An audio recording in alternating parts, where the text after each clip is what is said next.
निवृत्तीनाथ भजनी मंडळीच्या माध्यमातून तेवढे राहिलो सगळं पाठ करावं लागतं. हा उत्सव इथे संपन्न होतोय. संत श्रेष्ठ विश्वगुरु संत निवृत्तीनाथ महाराज यांच्या 751व्या जयंती महोत्सवाच्या वर्षात जगद्गुरु संत श्रेष्ठ श्री तुकाराम महाराज यांच्या त्रिशतकोत्तर अमृत महोत्सवी सदेह वैकुंठ गमन सोहळ्याच्या अर्थात 375व्या सदेह वैकुंठ गमन सोहळ्याच्या वर्षाचं औचित्य साधून सुदैवाने गाथा पारायणही या ठिकाणी संपन्न होत आहे. उद्या त्याचाही शेवट आहे. आणि अशा पवित्र पर्व काळामध्ये धर्म रक्षण कसा करायचा, धर्म कसा सांभाळायचा, ऐका, धर्म सांगणं, धर्म सांभाळणं, ज्यांनी धर्माची व्याख्या सांगितली, ज्यांनी स्वतः धर्माचं आचरण केलं, असे जगद्गुरु संत श्रेष्ठ श्री तुकाराम महाराज यांचा सदेह वैकुंठ गमन सोहळ्याचं 375वं वर्ष एक. तर दुसरीकडे धर्माचं आचरण स्वतः करून समाजानंही धर्माचं आचरण केलंच पाहिजे या दृष्टिकोनातून त्यांना तंबी देऊन आणि त्यांना शिक्षा देऊन धर्माचं आचरण करायला लावणाऱ्या धर्मरक्षिणी अहिल्यादेवी होळकर यांचाही जयंती महोत्सव. गोष्टी दोन आहेत महाराज. एक, धर्म कळणं वेगळं, धर्माची व्याख्या सांगणं वेगळं, धर्माचं आचरण करणं वेगळं आणि धर्म आचरण करायला इतरांना लावणं वेगळं. बऱ्याच वेळेला धर्म जे सांगतात ते धर्माचं आचरण करतात का हा मोठा प्रश्न आहे. त्याचा अधिक चिंतन किंवा त्याचा अधिक विस्तार मी इथं मांडणार नाही, कारण हे खोकं माझ्या समोर आणलेलं आहे, हे लक्षात ठेवा. अलीकडे क्लिप कधी व्हायरल होईल हे सांगता येत नाही. लोकांना याच्यापेक्षा दुसरा कुठला नादही नसतो, पण मी त्याचा विस्तार मांडणार नाही. धर्म सांगणं वेगळं, धर्म आचरण करणं वेगळं आणि इतरांनाही धर्माचं आचरण करायला भाग पाडणं हे वेगळं. मला आनंद वाटतोय याचा.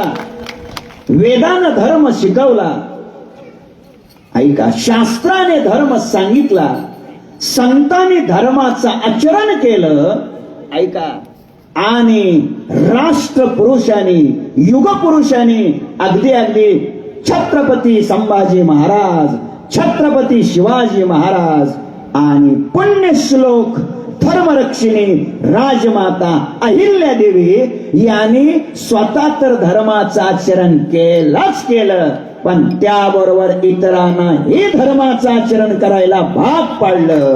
अशा एका महान पुण्यश्लोक ज्यांचं नामचिंतन केल्यानंतर आपल्या जीवनात ऊर्जा निर्माण होते, शक्ती निर्माण होते, सामर्थ्य निर्माण होतं आणि एक सत्कार्याची प्रेरणा ज्यांच्या जीवनातून आपल्याला मिळते, त्या थोर संत, महान संत, पुण्यश्लोक अहिल्यादेवी यांची आज जयंती आहे.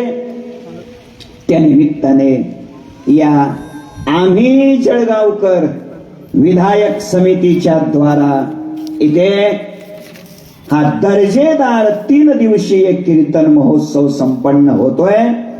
आणि त्यामध्ये आजची ही 2 नंबरची कीर्तन सेवा माझ्याकडे आलेली आहे. 2 नंबरची आहे. 2 नंबरची म्हणायचं का नंबर 2ची म्हणायचं हे आपण 9 वाजता निश्चित करा. दुसरा दिवस आहे एवढी गोष्ट खरी आहे. पुन्हा एकदा मी या समितीचं, या जळगावकराचं मनापासून अभिनंदन करेन, मनापासून धन्यवाद देतो. का? त्याचं एक स्वच्छ उत्तर देतो. छत्रपतीची जयंती, धर्मवीर छत्रपती संभाजी महाराजांची जयंती, असे अनेक उत्सव आपण करत असतो. त्याबरोबर मातोश्री धर्मपरायणा, हरिभक्त परायणा जे असतं ना, आपण मातोश्री अहिल्या देवींना धर्मपरायणा असं म्हणू. अशा धर्मनिष्ठ धर्मपरायण अहिल्या देवींचं आपण जी जयंती करत आहात आणि या जयंतीच्या निमित्ताने भव्य अशी मिरवणूक न ठेवता, काय हा मिरवणूक एवढ्यामध्येच हा कार्यक्रम सीमित न ठेवता एक ज्ञानदान, अन्नदान, नामदान या माध्यमातून आपण हा उत्सव करायचं ठरवलं. म्हणून मी आपल्याला एवढंच म्हणेल, तुम्ही मातोश्री धर्मरक्षिणी धर्मनिष्ठ परायणा पुण्यश्लोक राजमाता अहिल्या देवींना सगळ्यांनी तुम्ही डोक्यावर घेतले, त्यात काही वादच नाही. पण मला अजून एक कौतुक सांगायचंय तुमचं, की तुम्ही केवळ डोक्यावर घेतलं नाही तर तुम्ही डोक्यात सुद्धा घेतलंय. लक्षात ठेवा. हाच मला मुद्दा इथे महत्वाचा प्रगट करायचा आहे. मला या वाक्यातून संदेश बी देऊन जायचा आहे. असे कार्यक्रम करत असताना अशा युगपुरुषांना, अशा राष्ट्रपुरुषांना, अशा महापुरुषांना, अशा क्रांतिकारी पुरुषांना आपण ऐका, डोक्यावर जसं घेता तसं आपण डोक्यात सुद्धा घ्यायला शिकलं पाहिजे. हेही या निमित्ताने मी आपल्याला प्रगट करतो. आणि म्हणून बापू आले का, आणि म्हणून मी आपलं मनापासून अभिनंदन करतो. आपल्याला खूप खूप असे धन्यवाद देतो. आणि सुरुवातीलाच एक छोटीशी प्रार्थना करतो, विनंती करतो. माझी ती 2 विनंत्या करेन मी. त्यातली पहिली विनंती अशी आहे, वय वर्ष 15 ते वय वर्ष 35 या वयोगटातील, 15 ते 35 या वयोगटातील माझ्या समोरच्या या कट्ट्यावर आणि त्या पुढच्या कट्ट्यावर बसलेले जेवढे वय वर्ष 15 ते 35, दादा थोडं ढकलतो, 40 या वयोगटातले जेवढे तरुण आहेत त्यांनी आहे त्या जागेवर उठायचं आणि इथं माझ्या जवळ येऊन बसायचं. तिथं नाही टेकायचं खाली, इथं माझ्या जवळ. ही पेटी उचलून ठेवा. 15 ते 35, चला 40 पर्यंत अजून थोडी मुदत वाढवतो.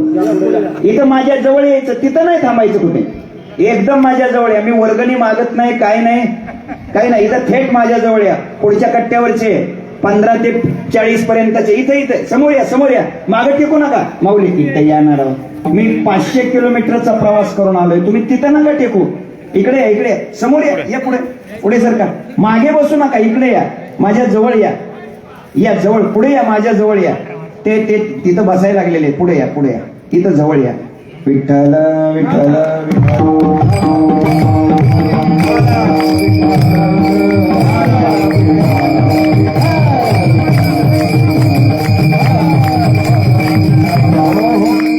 ऐका, माझ्या विनंतीला आपण मान दिला आणि माझ्या विनंतीला मान देऊन आपण पुढे आलात. मी आपलं मनापासून अभिनंदन करतो. मी आपल्याला खूप खूप धन्यवाद देतो. आणि खरं सांगा, आतापर्यंतच्या तुमच्या उभ्या आयुष्यात एवढ्या प्रेमानं तुम्हाला कोणीतरी पुढे बोलवलं का सांग? मी तुम्हाला प्रेमानं पुढे बोलवले. का तुम्हाला पुढे बोलवलंय त्याची कारण 2 आहेत. पहिलं कारण आहे का, मी तुम्हाला पुढं का बोलवलंय त्याचं पहिलं कारण आहे, ही एवढीच एक जागा अशी आहे, पुढं येऊन बसण्यासारखी जागा आहे. ही जागा सोडली तर पुढे येऊन बसण्यासारखं काय आहे महाराज? आणि खंत ही आहे, जिथे पुढे जाऊन बसायला नाही पाहिजे तिथं तुम्ही पुढे जाऊन जागा धरून बसता. मी तुम्हाला पुढे का बोलावलंय त्याचा दुसरं एक उत्तर देतो.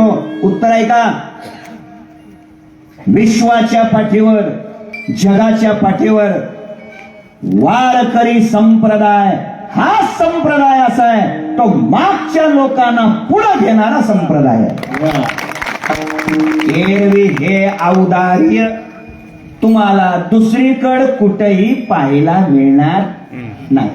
ते फक्त म्हणत असतात तळागाळातील जनतेसाठी असं म्हणत असतात, पण ते तसं काहीच नसतं. उलट ते असं असतं, तळातली जनता गाळातच कशी जाईल याच्यासाठी सगळं असतं. मला आता त्याचा विस्तार करायचा नाही, सध्या तुम्ही वैतागले ते सगळं ऐकून तेव्हा तुम्ही पुढे आलात. मी तुमचं मनापासून अभिनंदन करतो. आज मला किती आनंद वाटतोय. संपूर्ण महाराष्ट्रात, संपूर्ण या नाशिक जिल्ह्यात, आणखी शेजारच्याही प्रांतातून आलेले वारकरी शिक्षण संस्थेतील आमचे ज्येष्ठ श्रेष्ठ सगळे गुरुबंधू, सगळे कीर्तनकार, उभे राहिलेले सर्व गायनाचार्य, विनेकरी, सगळे टाळकरी, चोपदार, या सर्वांच्या चरणी मी मनापासून वंदन करतो, नतमस्तक होतो. अत्यंत गोडासे, दर्जेदार, स्वरबद्ध, लयबद्ध, तालबद्ध असे मृदंगाचार्य इथं उपस्थित आहेत. त्यांच्याही चरणी हृदयापासून वंदन करतो. वारकरी संप्रदायाची साधना करणारा जो साधक आहे, त्या साधकावर आपल्या पोटच्या मुलापेक्षा सुद्धा जास्त प्रेम करणारे श्रोते माझ्या समोर येऊन बसलेले आहेत. या सर्व श्रोत्यांच्या चरणी आणि माता भगिनींच्या चरणी मी मनापासून वंदन करतो आणि सेवेला प्रारंभ करतो. दुसरी एक विनंती करतो, जर आपल्यापैकी कोणाकडे मोबाईल असेल, बहुतेक माझा अंदाज आहे आपल्यापैकी कोणाकडेच मोबाईल नसेल, पण जर कोणाकडे मोबाईल असेल तर आपण त्याचं नरड दाबून ठेवा. माननीय एकनाथराव शिंदे साहेबांना सांगा, सध्या मी कीर्तनात बसलोय, 9च्या नंतर बोलू आपण. तेव्हा आता ते कीर्तन चालू असताना तुम्ही मोबाईल बघायचा, व्हॉट्सअप बघायचं, युट्यूब बघायचं, मध्येच मोबाईल चिवडीत बसायचं, असं काही करू नका. मला थोडा सुद्धा विक्षेप होणार नाही याची दखल घ्या, याची काळजी घ्या. तुम्ही इमानदारीनं विठ्ठल विठ्ठल म्हणा, तुम्ही इमानदारीनं टाळी वाजवा. मी सुद्धा इमानदारीनं बरोबर 9 वाजता संपवतो. तुमच्याकडून जर बेईमानी झाली, तुम्ही जर टाळी मोठ्याने नाही वाजवली, तुम्ही जर विठ्ठल विठ्ठल मोठ्याने नाही म्हणालात, तर मग माझ्याकडून सुद्धा वेळ वाढण्याची शक्यता आहे आणि मग 11, 11:30 होण्याची दाट शक्यता आहे. कारण बापू, मी जेवण करून उभा आहे, मी सगळं सोयीस्कर करून घेतलेलं आहे, हे लक्षात ठेवा. आणि विशेष म्हणजे भूदेवानी, ब्राह्मण देवानी मला जीव घातलंय. विशेष सांगायचं ठरलं तर दक्षिणा त्यांनी मला दिली आणि पोटभर जेवलेलो आहे. त्यामुळं मला काय अडचण नाही. हे 7 ते 9 करून 9 ते 11 दुसरं करायचं नाही. त्यामुळं तुम्ही जितक्या वेळ बसाल तितक्या वेळ आपण चिंतन करण्याचा प्रयत्न करूया. अहिल्या देवींच्या या जयंतीच्या निमित्ताने तुकोबारायांच्या 375व्या वैकुंठगमन सोहळ्याच्या वर्षाच्या निमित्ताने आपण इथे सगळेजण आलेला आहात. धर्म स्वीकारायचा, धर्म आचरण करायचा आणि इतरालाही धर्माचं आचरण करायला भाग पाडायचं. धर्म कधी जगेल, धर्म कधी टिकेल, धर्मो रक्षति रक्षितः. ऐका, धर्माचं आपण रक्षण केलं तरच धर्म आपला काय करेल, रक्षण करेल. आणि म्हणून धर्म रक्षणासाठी, धर्म सांभाळण्यासाठी मंदिर जिवंत राहिलं पाहिजे. आणि त्याच करता धर्मनिष्ठ परायणा, धर्मरक्षिणी पुण्यश्लोक राजमाता अहिल्या देवी याने भारतातल्या हजारो मंदिराचा त्या काळामध्ये काय केला, जीर्णोद्धार केला. आज जी हेमाडपंथी देखणी दैदिप्यमान मंदिर दिसतात, जे 12 ज्योतिर्लिंग दिसतात, काशी विश्वनाथाचं मंदिर, अशा शेकडो हजारो मंदिराला ज्यांनी जिवंत ठेवलं, ज्यांनी त्याचा जीर्णोद्धार केला आणि साधना करण्याकरिता, नतमस्तक होण्याकरिता, श्रद्धा समर्पित करण्याकरिता एक आपल्याला चांगलं स्थान ज्यांच्यामुळे शिल्लक राहिलं त्यांचं नाव आहे पुण्यश्लोक राजमाता अहिल्यादेवी. आज त्यांच्या जयंतीच्या निमित्ताने आपण हे करत आहोत. आणि म्हणून असं चांगलं काम ज्यांनी केलेलं असतं, असं स्वच्छ काम ज्यांनी केलेलं असतं, असं धर्माचं काम ज्यांनी केलेलं असतं, ऐका, त्या भक्तावर, त्या वैष्णवावर परमात्मा काय करतो? प्रेम करतो. भगवान प्रेम करतो. धर्माचं रक्षण करण्याकरिता, मंदिराचा जीर्णोद्धार करण्याकरिता ज्याने स्वतःची इच्छा, स्वतःची आकांक्षा, स्वतःच्या भोगावर, स्वतःच्या आशेवर, स्वतःच्या भोगावर ज्याने नांगर फिरवला, स्वतःच्या संसाराची ज्याने राख रांगोळी केली आणि सगळ्या भारताचा संसार ज्याने उभा केला, त्यांचं नाव आहे मातोश्री राजमाता अहिल्यादेवी. आणि म्हणून या पद्धतीने ज्याने संसाराची आसक्ती फेकून दिली आणि धर्माचं कार्य ज्यांनी केलं, अशाच भक्तावर, अशा देशभक्तावर, अशा समाजसेवकावर परमात्मा प्रेम करतो. या आशयाचं चिंतन मांडणारा अभंग मी आपल्या समोर घेतलेला आहे. आता अभंग व्यवस्थित ऐकण्याचा प्रयत्न करा. या अभंगातून तुकोबार आहे, देवाच्या अंतकरणातील भक्ताविषयी असलेलं प्रेम प्रगट करतात. ऐका, देवाच्या अंतकरणात भक्ताविषयी प्रेम असतं, भक्ताच्या अंतकरणात देवाविषयी प्रेम असतं आणि तुमच्या माझ्या अंतकरणात आपल्या कुटुंबाविषयी प्रेम असतं. देव भक्तवत्सल आहे, संत दिनवत्सल आहेत आणि तुम्ही आम्ही कुटुंबवत्सल आहोत. ऐका, भक्ताच्याही अंतकरणात काय आहे? प्रेमच आहे. आणि आपल्याही अंतकरणात काय आहे? प्रेमच आहे. फरक काय आहे? फरक हा आहे, भक्ताच्या अंतकरणातील प्रेमाचा विषय देव आहे आणि आपल्या अंतकरणातील प्रेमाचा विषय आहे. नाही कळलं? ऐका ऐका, बघा, माणसाच्या अंतकरणात प्रेम असावं का नसावं? मी मराठीत बोललोय, असावं. आणि मी नसावं म्हटल्यानं तुम्ही थोडं सोडून देणार आहे? असावं, असावं, नक्की असावं. आता ऐका, आपलं एखाद्या व्यक्तीवर किंवा वस्तूवर किंवा पदार्थावर काय असतं? प्रेम असतं. मग सांगा बघू, त्या प्रेमाच्या मोबदल्यात कालांतराने आपल्या पदरात सुख पडतं का दुःख पडतं? काय पडतं? दुःख पडतं. बरोबर. तरी सुद्धा तुम्ही प्रेम करता, हे विशेष.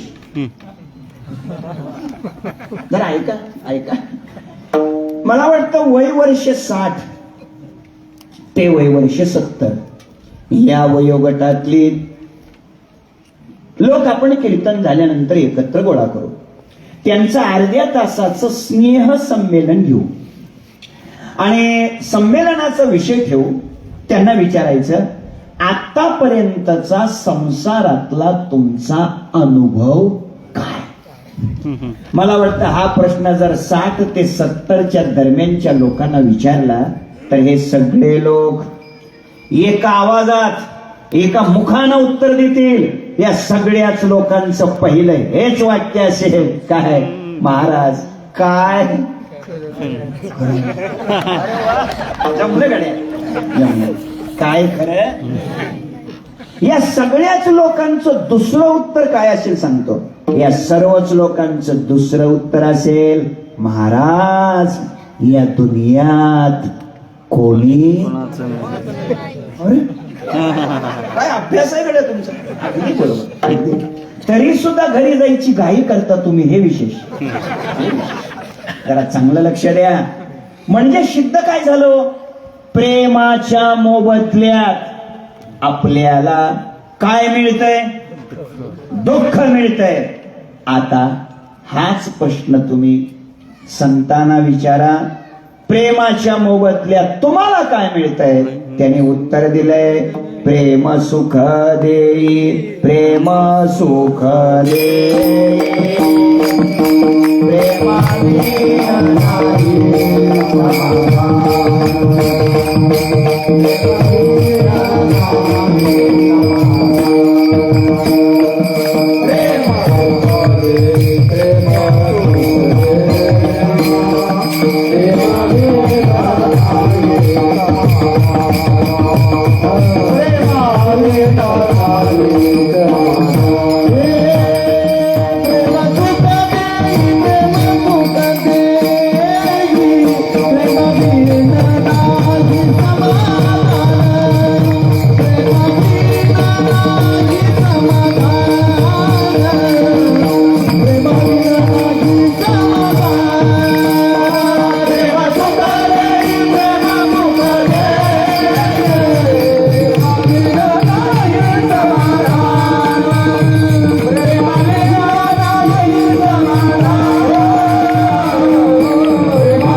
सुख देई. काय याला हातच लावू नका तुम्ही. काय होत आहे हे म्हणायला लागले की माझं बंद करता, असं करू नका. म्हणजे बंद केले की प्रेम कमी होते. ऐका, लक्ष द्या. प्रेम सुख देई, प्रेम सुख देई. थोडं कीर्तन नीट ऐका. प्रेमाच्या मोबदल्यात साधूला संतांना काय मिळतंय? प्रेम सुख मिळते प्रेमाच्या मोबदल्यात, बरोबर. आणि आपल्याला काय मिळते? दुःख मिळते. मग नक्की प्रेम सुख देत का नक्की प्रेम दुःख देत? तर त्याचं उत्तर आहे का, सुख अथवा दुःख हे प्रेमावर अवलंबून नाहीच. मग हे कशावर अवलंबून आहे? प्रेमाचा विषय काय आहे त्याच्यावर अवलंबून आहे. हे लक्षात ठेवा. प्रेमाचा विषय काय आहे याच्यावर अवलंबून आहे. चांगलं आहे का? लक्ष द्या. साधूच्या बर का संताच्या जीवनात काम, क्रोध, लोभ, अहंकार, भ्रम हे विकार असतात का? नाही, हे विकार नसतात. होय, असतात. काय कुणीतरी नसतात म्हणते, कुणीतरी असतात म्हणते. म्हणजे कुणी ठाकरे गटात, कुणी शिंदे गटात. वाज व्हायचं फक्त. काय लक्ष द्या. तर तुमचं उत्तर बरोबर आहे. हे नसतात म्हणले ते बरोबर आहे. पण मला धाडसानं पुढे बोलायचंय. काम, क्रोध, लोभ, अहंकार, भ्रम हे विकार साधूच्या जीवनात सुद्धा असतात. आता तर घोटाळा झाला. कसं काय? मी प्रमाणानं बोलणारा बुवा आहे. मी ओव्या देतो आता. ज्ञानोबाराय सांगतात, ते माझे निकामे सकाम, ते माझे ने प्रेमे सप्रेम, ते माझिया भुले सभ्रम नेनती लोक, ते अहंकारू वाहत अंगी, आम्ही हरीचे भूषावया लागी, ते लोभी एकची जगी माझेनी लोभे, काम क्रोध लोभ स्वार्थ अवगा माझा पंढरीनाथ. थोडक्यात काय, साधूच्या जीवनातल्या कामाचा, क्रोधाचा, लोभाचा, अहंकाराचा विषय नसतो. या सगळ्या विकाराचा विषय त्यांचा देव झालेला असतो. हे त्याचं उत्तर आहे. याचा अर्थ असा आहे, विकार दुःख देत नाहीत, प्रेम दुःख देत नाही. प्रेमाचा विषय काय आहे, प्रेमाचं आलंबन काय आहे याच्यावर अवलंबून आहे. ऐका, सोपं करतो. साधू असतो. साधूला घर असतं का नसतं? लवकर बोला. नसतं. काय कमाल आहे. साधूला घर नसतं. साधूला घर नाही, असतं. आणि संसारिक माणसाला आता होय म्हणा की असतं. ठीक आहे. मग दोघात फरक काय? फरक सांगतो. साधूच्या घराची संकल्पना आणि आपली घराची संकल्पना याच्यात जमीन आसमानाचा अंतर आहे. विचारा साधूला घराची संकल्पना, हे विश्वची निरंजनी आम्ही बांधिले घर, वैकुंठ भुवने घर केले, ज्ञानदेवा घर चिदानंदी. ही साधूची घराची संकल्पना आहे. आणि आपल्याला विचारलं आपलं घर, तर आपली काय संकल्पना आहे? आपण म्हणतो घर महाराष्ट्रात. कुठं? महाराष्ट्रात. पण पुन्हा मी विचारलं महाराष्ट्रात कुठं? काय म्हणतात त्याला त्या भागाला? उत्तर महाराष्ट्र. महाराष्ट्रात कुठं? उत्तर महाराष्ट्रात. पण मी पुन्हा विचारलं, अहो उत्तर महाराष्ट्रात कुठं? नाशिक जिल्ह्यात. आता काय चांदवड तालुक्यात जमलं नसतं का? मालेगाव तालुक्यात. मी पुन्हा विचारलं, मालेगाव तालुक्यात कुठं?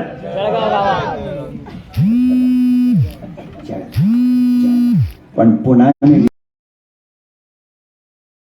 विचारलं 2 नंबर वार्डात कुठं? त्याने सांगितलं ते नाही का राम मंदिर त्याच्याजवळ. बरोबर. मी पुन्हा विचारलं पण त्याच्याजवळ नेमकं कुठं? त्याने सांगितलं ते नाही का पाठीमागचं 2 मजली घर. मी पुन्हा विचारलं त्या 2 मजली घरात कुठं? त्याने सांगितलं खालच्या मजल्यातली मागची खोली आपलीच आहे. म्हटलं नीट कीर्तन आहे का? आपली घराची संकल्पना किती संकुचित आहे हो. आपण स्वतःला राष्ट्रानं संकोचित केलं, नंतर विभागानं संकोचित केलं, नंतर जिल्ह्यानं संकोचित केलं. संकोचित असते ते संसारी माणसं असतात, आणि ज्यांची संकल्पना व्यापक असते ते महात्मे असतात. हे लक्षात. मातोश्री राजमाता धर्मरक्षिणी पुण्यश्लोक अहिल्यादेवी यांची घराची संकल्पना ही कशी आहे? व्यापक आहे. व्यापक. हे लक्षात ठेवा. अजून आपल्या पुढे नमूद करतो, साधूला कुटुंब असतं का नसतं? असतं. सांसारिक माणसाला कुटुंब असतं का नसतं? असतं. मग फरक काय दोघात? काय हाच फरक, संकल्पनेत फरक आहे. साधूला विचारा तुमचं कुटुंब, साधू उत्तर देतात वसुधैव कुटुंबकम. ही साधूची संकल्पना आहे. आणि तुम्हा आम्हाला विचारलं तर आपण फार तर असं म्हणू कुटुंब वसुधैव. नाही कळलं का? अहो आपण डबक्याला समुद्र म्हणतो. हे लक्षात ठेवा. 2019चा काळ होता. महिना एप्रिलचा होता. एप्रिलचा. एक मनुष्य दुसऱ्या मनुष्याला म्हणाला, तुम्हाला काय कळतं कुटुंबातलं? कुटुंब आम्हाला आहे. कुटुंबाच्या जाणीवा तुम्हाला काय कळणार? ऐका. दुसऱ्या दिवशी त्या दुसऱ्या माणसानं उत्तर दिलं, हो हो आम्हालाही कुटुंब आहे, पण तुमचं कुटुंब वेगळं आणि माझं कुटुंब वेगळं. तुमचं कुटुंब म्हणजे मुलगी, पुतण्या, नातू एवढंच तुम्हाला कुटुंब आहे. माझं कुटुंब म्हणजे 125 करोड जनता, हेच माझं कुटुंब आहे. हे दुसऱ्या दिवशी दिलेल्या माणसाचं उत्तर आहे. ही 2 माणसं कोण, त्यांची नावं काय? फारच जिज्ञासा असेल तर कीर्तन झाल्यावर खाजगीत भेट घ्या.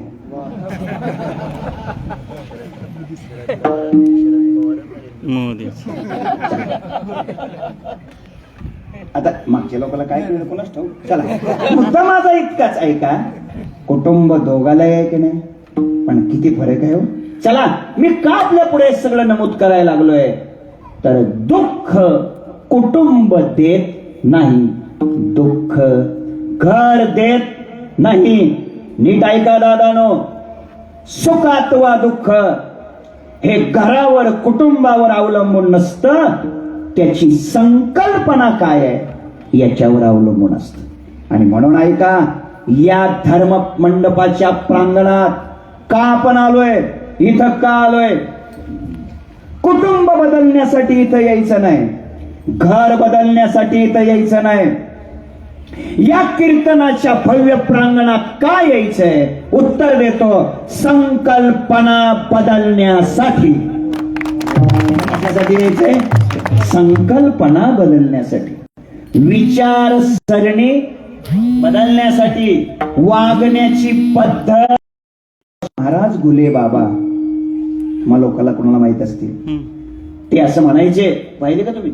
विठ्ठल महाराज गुले बाबा 2010 साली गेले बघा. ते म्हणायचे, काय म्हणायचे?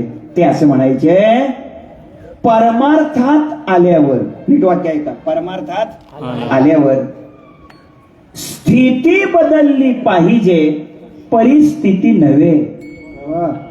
हे लक्षात ठेवा. काय बदलली पाहिजे? स्थिती बदलली पाहिजे, परिस्थिती नव्हे.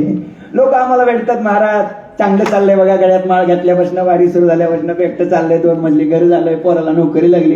हे असलं चांगलं असतं होय? परमार्थात आल्यावर ह्याला चांगलं म्हणायचे का? ऐका, स्थिती बदलली पाहिजे, वागण्याची पद्धत बदलली पाहिजे, संकल्पना बदलली पाहिजे. त्याकरता इथं यायचंय, त्याकरता या मंडपात यायचंय. हे बघा, अजून सोपं करतो. तुम्हाला दुःख व्हावं वाटतंय का? काय कमाल आहे तुमची. दुःख म्हणतो, दुःख हो, अहो दुःख व्हावं असं वाटतंय का? नाही.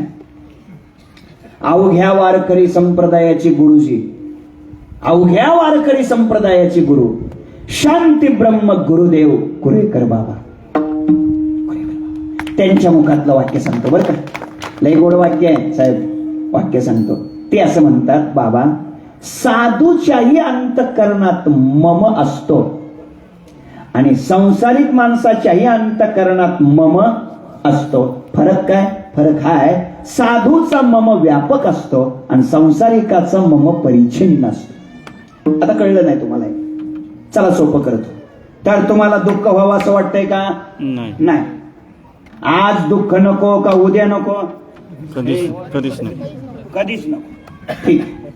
तर मग ऐका, कधीच दुःख होऊ नये ही जर अपेक्षा असेल तर इथे आलेल्या सर्वांना मी एक आज मंत्र सांगतो.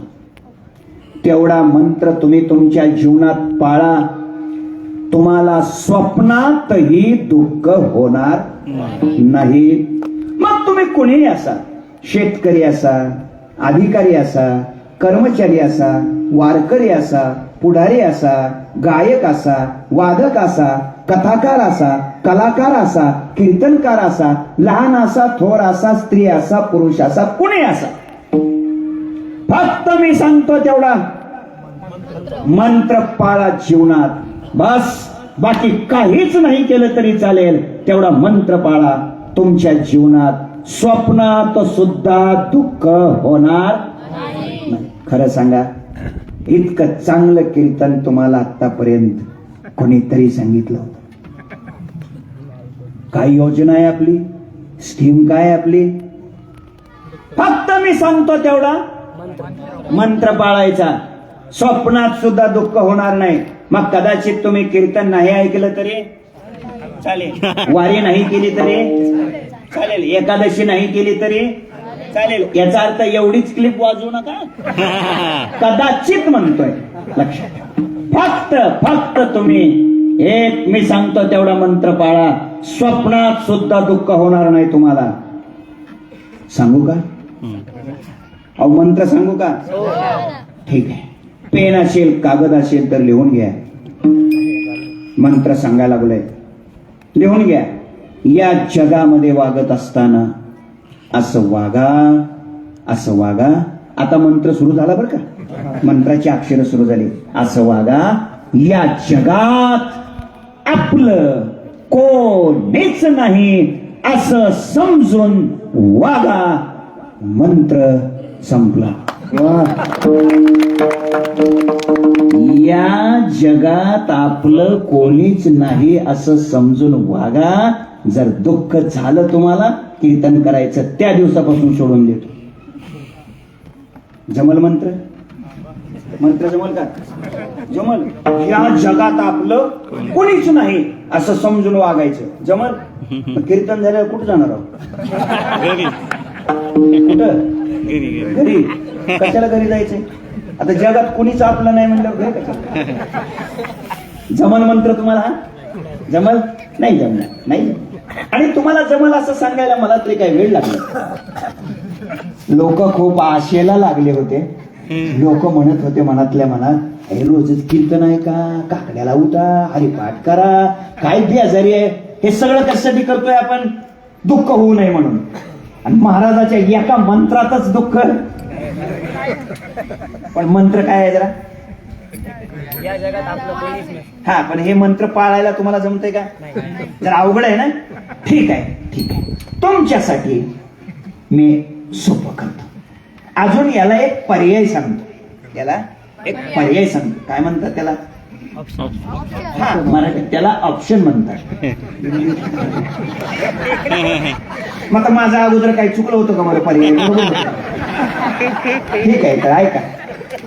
तर मग मी आता याला पर्याय सांगतो. या जगात आपलं कोणीच नाही असं समजून वागा. तुम्हाला मंत्र अवघड वाटला ना? चला आता मंत्र बदलतो, दुसरा सांगतो. हे सगळं जग आपलंच आहे असं समजून वागा. मंत्र संपला. वा. आता हे जमल का?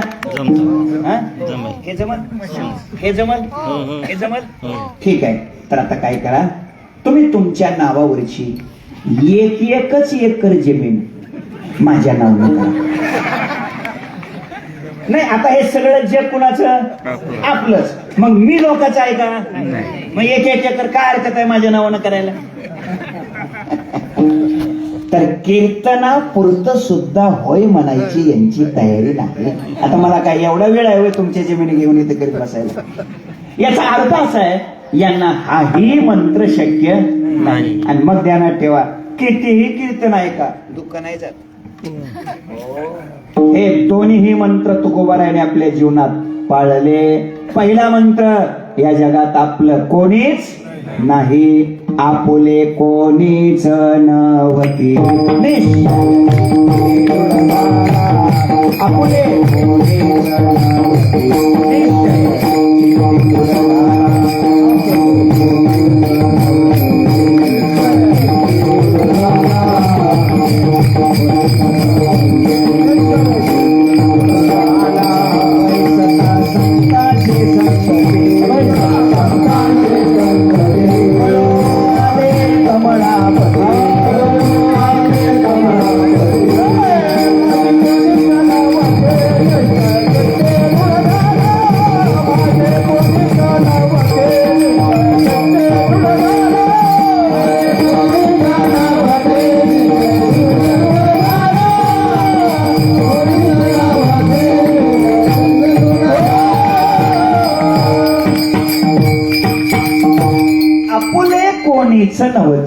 हा एक मंत्र. आणि दुसरा, सगळं जग आपलंच आहे त्याचं प्रमाण सांगतो. जगदाकारी झाली, सत्ता वारोणी गेली, पराधीनता अवघे आपुलेची आता, लाज आणि चिंता दुरावली.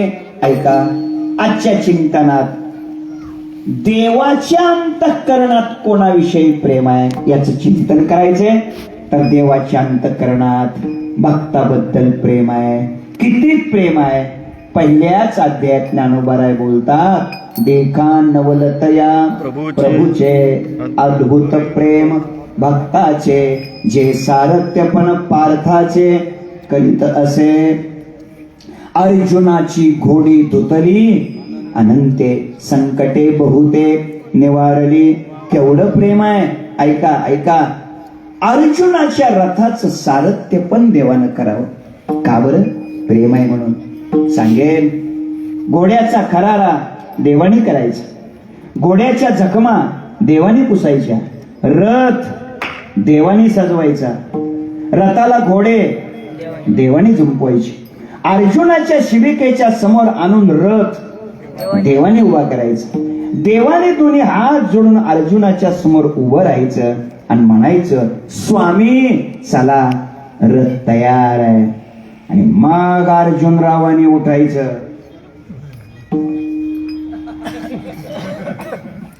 अहो, देव ज्यांना स्वामी म्हणतो त्यांना मी अर्जुन कस काय म्हणू? मग अर्जुनरावांनी उठायचं, रथाच्या जवळ यायचं, जोड्यासहित आपला एक पाय देवाच्या मांडीवर ठेवायचा आणि मग दुसरा पाय रथात टाकायचा.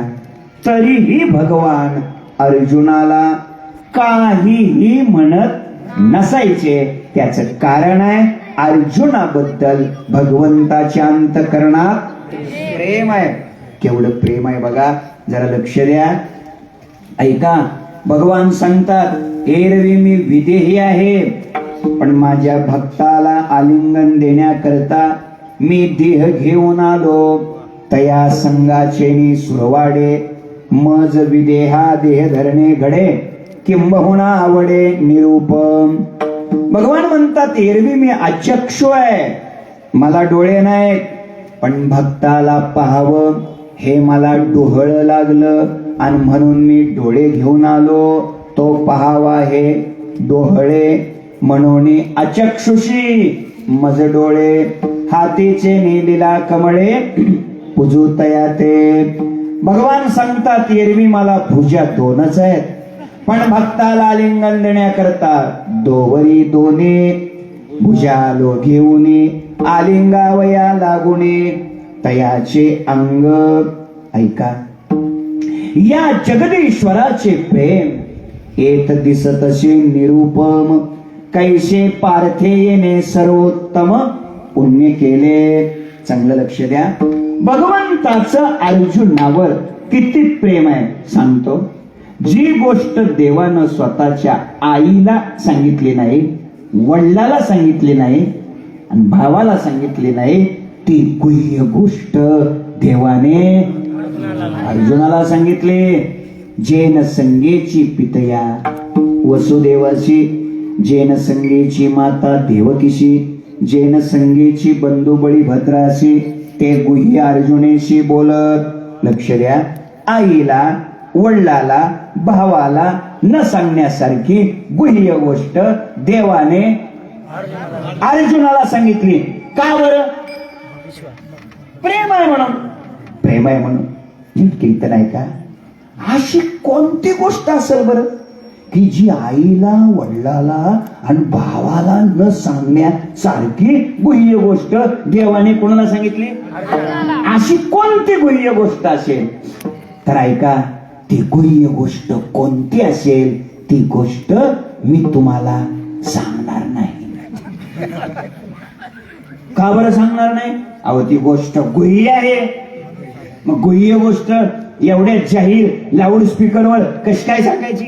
मी एका गावी असंच म्हटलो, एक पोरगा असं बसलेलं, ते म्हणलं, महाराज मग माईक बंद करून सांगा. ऐका ऐका, लक्ष द्या, ती गोष्ट गुह्य आहे, सांगण्यासारखी नाही. लोक म्हणतील, मग आमची तारीख कशाला घेतली? काय असतं, तारीख घेतल्यावर फार अवघड असतं. तारीख घेतली की लोकाला वाटतं बुवाचा 7-12च लिहून घेतलाय. फार कठीण असतं महाराज, लक्षात ठेवा. पण खरंच सांगतो, ती गोष्ट तुम्ही ऐकू नये आणि मी सुद्धा तुम्हाला ती गोष्ट मला वाटतं आता तर हे लोक म्हणत असतील, महाराज काही बी झालं तरी चालेल पण तर मग ऐका, खरंच सांगतो, ती गोष्ट सांगण्यासारखी नाही. मला वाटतंय आता हे आम्ही जळगावकर विधायकवाले म्हणत असतील, आज कुठं असतं काय महाराज, जे होईल ते होईल पण मग तुम्ही जबाबदारी घेताय का? व्यवस्थित वाटायला लावशाल का मला? ठीक आहे, तर मग ऐका ऐका, खरंच सांगतो, ती गोष्ट सांगण्यासारखी नाही. पण आता तुम्ही जबाबदारीच घेतली म्हणून सांगतो, ऐका.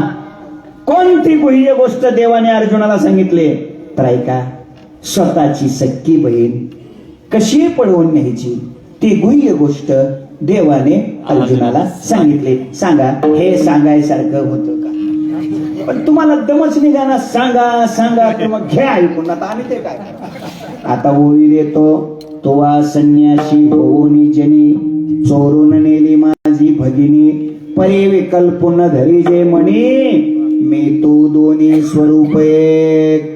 थोडक्यात भगवान परमात्म्याच्या अंतःकरणात भक्ताबद्दल काय आहे? प्रेम आहे, प्रेम. तर मग आता मला सांगा, आपण सगळेच जण कीर्तन ऐकायला आलेले लोक, आपण सर्वजण देवाचे कोण आहोत? आपण भक्त बोला की भक्त भक्त, बरोबर. आणि देवाचं प्रेम कोणावर आहे? भक्तावर. तर मग आपल्यावर देवाचं प्रेम का नाही? आपण कधी पंढरपूरला गेल्यावर मस्तक देवाच्या चरणावर टेकवल्यावर त्यानं कधी आपल्या पाठीवर हात फिरवला का? अजून कांदे किती आहे विचारलं का? चौकशी केली का? मग आपल्या पाठीवर हात पडतो का पडत नाही? आपल्या पाठीवर हात पडतो की कुणाचा? देवाचा. कुठला? ते माग उभा राहिलेला यम असतो ना ओढून काढायला, हो त्याचा असा रप करून हात पडतो इथं, असा गच्चांडी देऊन बाजूला काढतो. थांबू देत नाही देवा पुढं, असं ढकल देत बाजूला. एका मिनिटात 45 माणसं देवा पुढनं बाजूला काढते. जागेत का तुम्ही? एका मिनिटात 45 माणसं असं ढकलतेत बाजूला, फेकून देतात बाजूला. बहुतेक मला वाटतं देवाचीच इच्छा असावी, ही पिढा हाकला, हे भलतं यादी घेऊन आलेले घर नाही येताना. ऐका, असं गचाटे देऊन बाजूला काढलं जातं, बरोबर. तरी सुद्धा हा मंदिरातून बाहेर आल्यावर काय म्हणतो माहितीये का? मोकळं दर्शन झालं. आता मोकळं दर्शन झालं का मोकळं केलं? नीट माझ्या मुद्द्याकडे लक्ष द्या. देवाचं प्रेम कोणावर आहे? भक्तावर. आपण सगळे कोण आहोत? भक्त. तर मग आपल्यावर प्रेम का नाही? तर त्याचं उत्तर शोधायचंय. देव प्रेम करतो हे बरोबर आहे, भक्तावर प्रेम करतो हेही बरोबर आहे. तर मग देव कोणत्या भक्तावर प्रेम करतो हे समजलं पाहिजे. आणि म्हणून जगद्गुरु संत श्रेष्ठ श्री तुकाराम महाराज देव कोणत्या भक्तावर प्रेम करतो त्या भक्ताचं लक्षण अभंगाच्या पहिल्या चरणात सांगतात.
माया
संसार माया तयावरी फार. अभंगाच्या पहिल्या चरणामध्ये जगद्गुरु संत श्रेष्ठ श्री तुकाराम महाराज देव कोणत्या भक्तावर प्रेम करतो त्याचं लक्षण अभंगाच्या पहिल्या चरणात सांगतात. काय लक्षण सांगितलं? सोडिला संसार माया तयावरी फार. ज्याने संसार सोडला देव त्याच्यावर फार माया म्हणजे प्रेम करतो. कोणावर? ज्याने संसार सोडला त्याच्यावर. म्हणजे आपला तर पत्ता कट झाला. एका झटक्यात तुकोबाऱ्याने आपल्याला बाजूला काढलो. कोणावर देव प्रेम करतो? आता भक्तावर नाही म्हणायचं, ज्यानं संसार सोडलाय त्याच्यावर. तुकोबाऱ्याने कायदा सांगितला ना, कलम सांगितलं. कोणावर? नियम काय सांगितला? ज्यानं संसार सोडलाय देव त्याच्यावर काय करतो? प्रेम करतो. तर आता प्रश्न असा आहे, आतापर्यंतच्या कीर्तनात देवानं प्रेम केलंय म्हणून मी तुम्हाला उदाहरण कोणाचं सांगितलंय व कीर्तन सुरू झाल्यापासून? वा बोला. बरोबर, अर्जुनाच. बरोबर. तर पहिला प्रश्न असा आहे शंका अशी आहे, अर्जुनाने संसार सोडला होता का? बोला की नाही. मग अर्जुनानं संसार जर सोडला नाही तर देवानं अर्जुनावर प्रेम कस काय केलं? आणि अर्जुनावरच जर देवानं प्रेम केलं संसार न सोडता, तर तोच देव आमच्यावर का प्रेम करत नाही?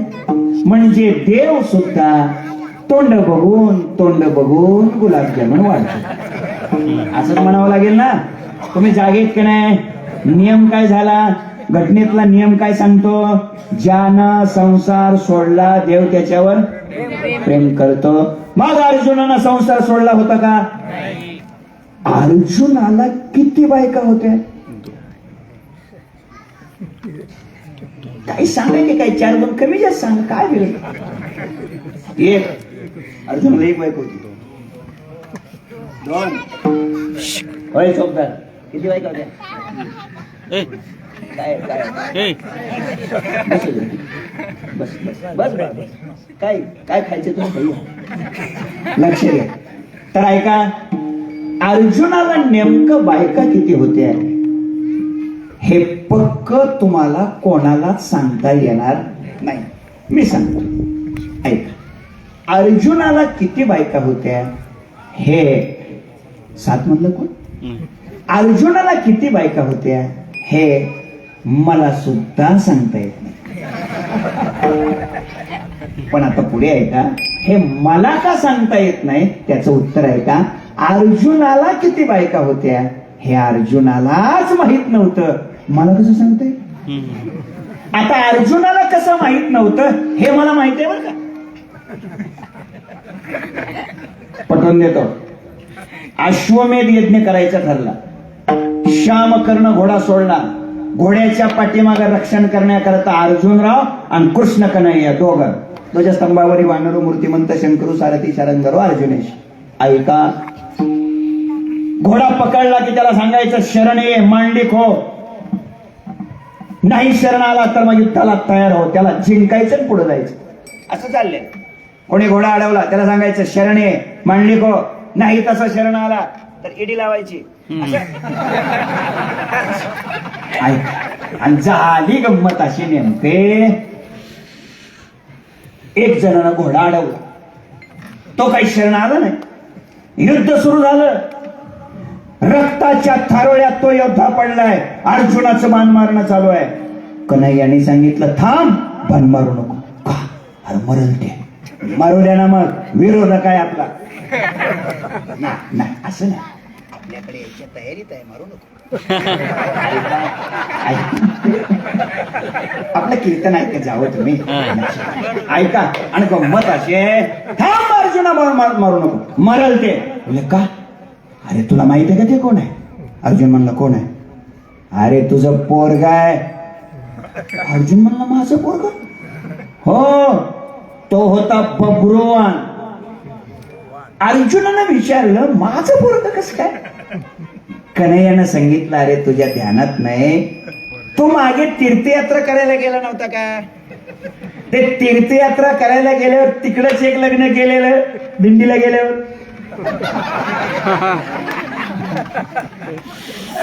मला इतकंच आपल्या पुढे नमूद करायचंय, जास्त नाही काय बोलायचं. ऐका अर्जुन, मला नमूद इतकंच करायचंय की अर्जुनानं संसार सोडला होता का? बोला. नाही. मग देवानं अर्जुनावर प्रेम कसं काय केलं? आणि अर्जुनावरच केलं तर आमच्यावर का करीत नाही? पहिला प्रश्न. दुसरा प्रश्न, संसार निर्माण कोणी केलाय? देवानं. मग देवानं निर्माण केलेला संसार सोडायचा आपल्या हातात आहे का? आणि तिसरा प्रश्न, ज्यानं संसार सोडलाय त्याच्यावरच जर प्रेम करायचं असं देवाचं ठरलेलं असेल तर मग देवानं अगोदर संसार निर्माणच कशाला केला? किती झाले प्रश्न? 3 प्रश्न झाले. जर पुन्हा कधी आपली भेट झाली तर मग पुढच्या वर्षी याची उत्तरं सांगण्याचा काय करू आपण प्रयत्न करू. मागील अंकावून पुढे चालू. ऐका. सोडीला संसार माया तयावरी फार. ज्यानं संसार सोडला देव त्याच्यावर काय करतो? फार प्रेम करतो. महाराज फार प्रेम करतो, फार प्रेम करतो म्हणजे नेमकं काय करतो महाराज? याचं उत्तर अभंगाच्या 2ऱ्या चरणात सांगतात.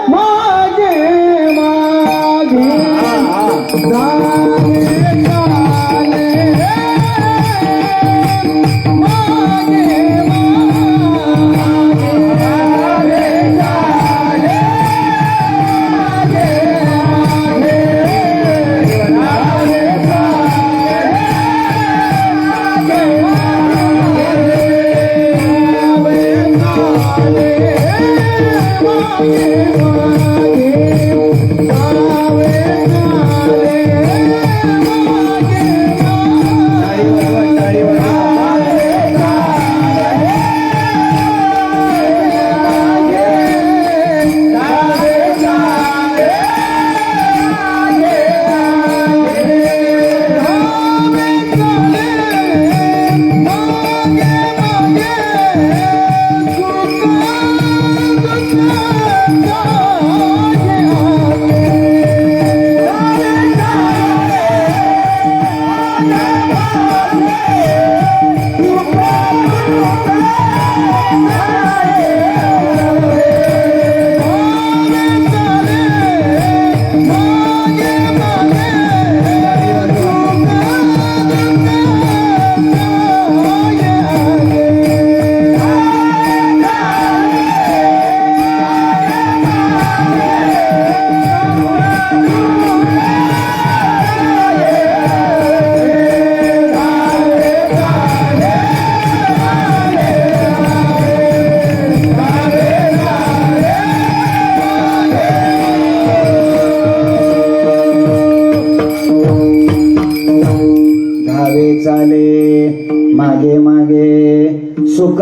दुःख साहे अंगे. देव प्रेम करतो म्हणजे काय? भक्ताच्या जीवनामध्ये दुःख निर्माण झाले की परमात्मा धावत येतो आणि भक्ताच्या जीवनातलं दुःख भगवान स्वतः अंगाने काय करतो? सहन करतो. भाविकाची काज अंगे देव करी, गवळ्याचे घरी अंगे गाई वळी. माझा इथं अंगे शब्दासाठी मी बोलतोय. भक्ताच्या जीवनातलं दुःख परमात्मा स्वतः अंगाने सहन करतो. सांगतो काय भाग्य आहे अर्जुनाचं. ध्वजस्तंभावरी मूर्तिमंत सारथी शारंग धरून काय अर्जुनाचं भाग्य आहे. पुढे ऐका. अर्जुनापेक्षा काकणभर जास्त भाग्य माझ्या ज्ञानोबरायाचं. पटवून देतो ऐका. अर्जुनाचं भाग्य सांगतो अगोदर. अर्जुनाच्या अर्जुनाचा जो रथ आहे, तो रथ ओढला कोणी? देव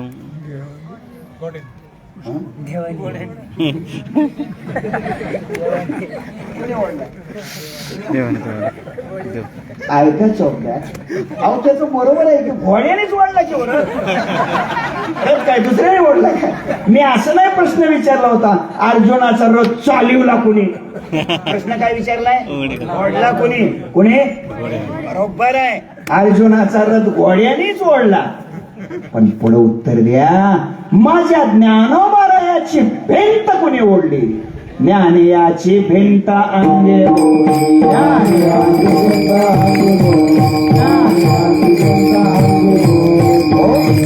ज्ञानियाची भिंत अंगे ओढी. मला फरक सांगायचा आहे. अरे अर्जुनाचा रथ देवानं चालवला मान्य आहे हो, पण ओढण्याकरता तर घोडेच होते ना. पण माझ्या ज्ञानोबारायाची भिंत मात्र स्वतः देवानं ओढली. याला म्हणायचंय सुख दुःख साहे अंगे स्वतः. काय आहे ऐका. नेहमी भगवान कृष्ण कन्हैया राधेचं नाव घ्यायचे. कोणाचं? राधेचं. आणि राधेचं घेतलेलं नाव या 16,108 जणींना सोसत नसायचं. त्यांना वाटायचं आम्ही लग्नाच्या बायका आणि आमच्या देखत तिचं नाव. कसं? तेवढ्यात 9ला 2 मिनिटं कमी असताना राधा का पुढून येऊन? 9ला 2 मिनिटं कमी आहेत, राधा का पुढून येऊन? भगवान म्हणाले अहो पाहता काय, अतिथी देवो भव ही आपली संस्कृती आहे. काय आदर सत्कार करा. अगोदरच मनामध्ये राग होता. सत्यभामा माता घरामध्ये गेल्या आणि उकळतं दूध आणलं आणि ते राधेला प्यायला दिलं. राधेनं काय हो, हे कृष्ण गोविंद हरे मुरारे हे नाथ नारायण वासुदेव असं म्हणत म्हणत, मला येत नाही बोलत, असं म्हणत म्हणत ते दूध काय केलं, प्राशन केलं. ऐका. आणि 9:30 वाजता कीर्तन संपलं. कार्यकर्त्यांनी मला 9:30 सांगितलं. मी त्यांना मगच म्हणालो पण 7 ते 9 ची वेळ आहे, आता 7ला कीर्तन सुरू झालंय, 9:30 कसं काय? नाही म्हणजे असू द्या थोडस वाढवा, म्हणजे ओव्हर टाइमच झालंय चर्चा. ठीक आहे 10. मला असं वाटलं म्हणून मला वाटलं 10 वाजवा असं म्हणतो. नाही ना, नाही ना, 9:30, 9:15, 9, 9:30. बरं ठीक आहे, काय हिशोब करून घेऊ आम्ही, काय अडचण नाही. तर ऐका ऐका, काही लोक मिनिटावर बोलतात हो, हे लक्षात ठेवा. तर ऐका, मुद्दा माझा इतकाच आहे. बघ कीर्तन संपलं. भगवान कृष्ण कन्हैया, राधामय्या निघून गेले. भगवान कृष्ण कन्हैया अंतपुरात गेले, शयन कक्षात गेले, पलंगावर पहुडले. सत्यभामा माता चरण संवाहन करू लागल्या आणि पाय चेपता चेपता पायाच्या तळव्याला हात लागले तर कन्हैयाच्या तळव्याला अशी फोड आलेले. ऐका. आणि मग विचारले सत्यभामेनं, स्वामी तळव्याला फोड आले, कुठं पोळलं तुम्हाला, कुठं गेलते तुम्ही? भगवान म्हणाले घरीच पोळलं. घरीच? हो. कोणी पोळवलं?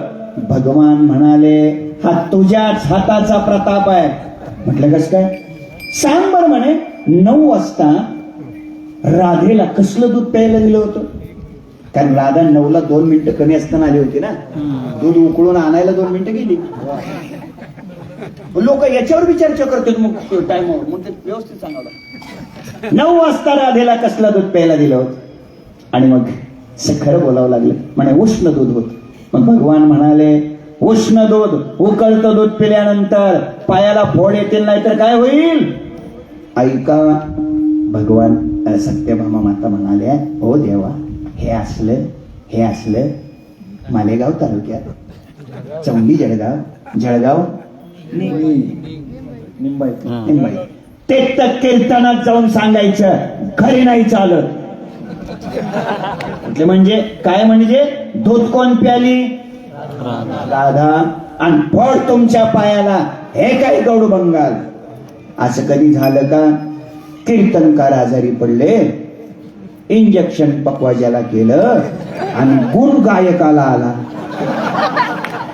बोला, असं कधी झालं का? बोला ना राव, झालं का असं कधी? काय नाही म्हणता, कोरोनात सगळं असंच झालं. असंच झालंय. आमच्याकडे येरमाळा नावाचं गाव आहे, तुम्हाला माहित असेल. तर त्या घाट आहे थोडासा, त्याच्या खालीच एक गाव आहे पिंपळवाडी म्हणून. घटलेली घटना सांगतो. कोरोनाचा मोसम होता. 57-58 वर्ष वयाचा शेतकरी माणूस. म्हणजे डॉक्टर त्याला म्हणाले, बाबा तुम्ही पॉझिटिव्ह आले. ते म्हणला, आता ही काय भानगड असले अजून? अहो तुम्हाला कोरोना झालाय. म्हटले मग? तुम्हाला क्वारंटाईन व्हावं लागेल. ते म्हणला, हे अजून कसलं क्वारंटाईन? अहो काय नाही, तुम्हाला शाळेत खोलीत राहावं लागेल. त्याने सांगितलं, जेवण आहे का तिथं? 3 टाइम जेवण आहे. आणि मग राहतो की म्हणलं, मग काय अडचण आहे, 8-15 दिवस राहतो, काय अडचण नाही. झालं बाबा. मग रोज सकाळी 4 गोळ्या, दुपारी 4 गोळ्या आणि संध्याकाळी 4 गोळ्या नियमानं डॉक्टरनी त्यांना द्यायचे. 8 दिवस बाबा राहिले. 9व्या दिवशी डॉक्टरांनी त्यांना सांगितलं, बाबा तुम्ही आता निगेटिव्ह आले. ते म्हणला, हे काय पिढा अजून, हे निगेटिव्ह काय? अहो नाही, तुम्ही आता बरे झाले. बरोबर. मग म्हणलं, मग काय नाही, आता तुम्हाला सुट्टी, जावा घरी. आणि घरी जा म्हटलं की मग त्या माणसानं, शेतकरी माणूस, त्याने काय केलं, आपली तंबाखूची पिशवी काढली आणि त्याच्यातल्या त्या 96 गोळ्या काढल्या. किती? 96. रोजच्या 12 रोजच्या 12, 8 दिवसाच्या 96 गोळ्या काढल्या. आणि म्हणले, डॉक्टर साहेब हे बघा ह्या गोळ्या. म्हणजे काय होतील की म्हणले पुढच्या रोग्याला कोणाला पेशंट. आणि म्हणले तुम्ही नाही खाल्ल्या? ते म्हणलं मी नाही खाल्ल्या. आणि डॉक्टरने विचारलं का खाल्ल्या नाही? आणि तो म्हणलं काय झालं तुम्हाला? काही झालंच नव्हतं, तो गोळ्या खाऊच का त्याला? मी गावाच्या नावासहित घडलेलं सांगतो. मला आता अधिक विस्तार करायचा नाही. शक्य आहे का असं? दूध तर प्याली राधा आणि फळ तुमच्या पायाला हे कस काय? देवानं उत्तर दिलेलं किती गोड आहे. देवाने उत्तर दिलं, अगं भक्त आणि भगवंत यांचं नातं काय असतं तुला काय कळणार? म्हणे काय असतं?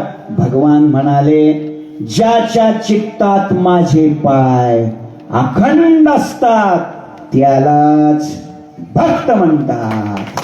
चित्ती तुझे पाय रूपाचे ध्यान, अखंड मुखी नाम तुमचे वर्णावे गुण. याच्यातला अखंड हे पद तिन्हीकडे लावा. चित्ते तुझे पाय अखंड, डोळा रूपाचे ध्यान अखंड, मुखी तुमचे नाम वर्णावे गुण अखंड. राधेच्या हृदयात माझे पाय असल्यामुळं या उकळत्या दुधाचा परिणाम तिच्यावर होता, तो माझ्या पायावर झालाय. आता मला पुढचा मुद्दा द्यायचा आहे, तुम्ही जागे आहेत म्हणून. दूध पोळून फोड येण्याचा प्रसंग कोणावर आला होता? राधेवर आला होता. पण राधेवर आलेला तो दुःखाचा प्रसंग जशाच्या तसा देवाने स्वतःच्या अंगाने स्वीकारला. इथं माझा मुद्दा आहे. सुख दुःख साहे अंगे. जरा अजून मला याच्यातला एक बारकावा सांगायचा, जरा लक्ष द्या. देवानं, ऐका, देवानं त्या दुधाकडं जर डोळा वटारून बघितलं असतं तर त्या दुधाची आईस्क्रीम झाली नसती. अरे या चंद्रमसी या चाग्नवतात तेजविद्धी मामकम. म्या बोलविल्या, म्या चालविल्या, म्या हलविल्या, तुझी या सत्तेने ऐसा तू समर्थ. सगळी पाठ आहे तुमचे प्रमाण. हे ताकातच्या भगवंताचे आहे. त्या देवाला उकळतं दूध थंड करता आलं नसतं का? अरे नुसतं देवानं सांगितलं असतं, ए दुधा थंड हो, झालं नसतं. पण देवानं तसं केलं नाही. जशाच्या तसा तो दूध पोळून फोड येण्याचा आलेला प्रसंग राधेच्या जीवनावरचा आपल्या स्वतःच्या अंगानं स्वीकारला. याला म्हणतात सुख दुःख साहे अंगे. लोक म्हणाले महाराज 9 वाजून गेले. इथपर्यंत कीर्तन आम्हाला व्यवस्थित कळालं. आम्हाला एक सांगा आता, काय भक्ताच्याच जीवनातलं दुःख भगवान का सहन करतो, आमचं का करत नाही? त्याचं उत्तर तुकोबाराय असं देतात. तुकोबाराय सांगतात, भक्त आणि भगवंत यांच्यात करार झालाय. काय करार झालाय? भक्ताने देवाचं नाव घ्यायचं आणि त्याच्या मोबदल्यात देवाने भक्ताचं काम करायचं. हा करार अभंगाच्या 3ऱ्या चरणात सांगतात.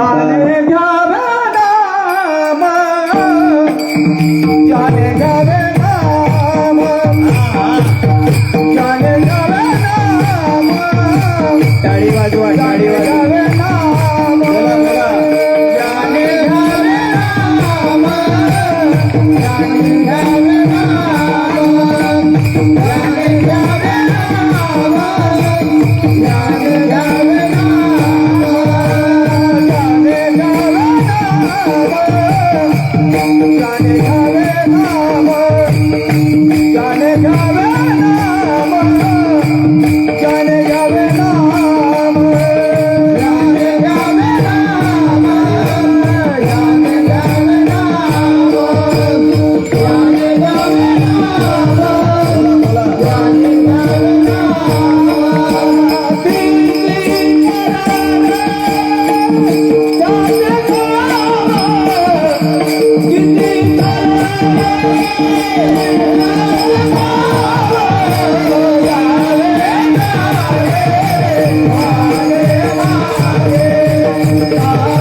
याने घ्यावे नाम तिसे करणे त्याचे काम. अभंगाच्या 3ऱ्या कडव्यामध्ये तुकोबाराय सांगतात, भक्त अर्थात देव भक्ताचंच काम का करतो.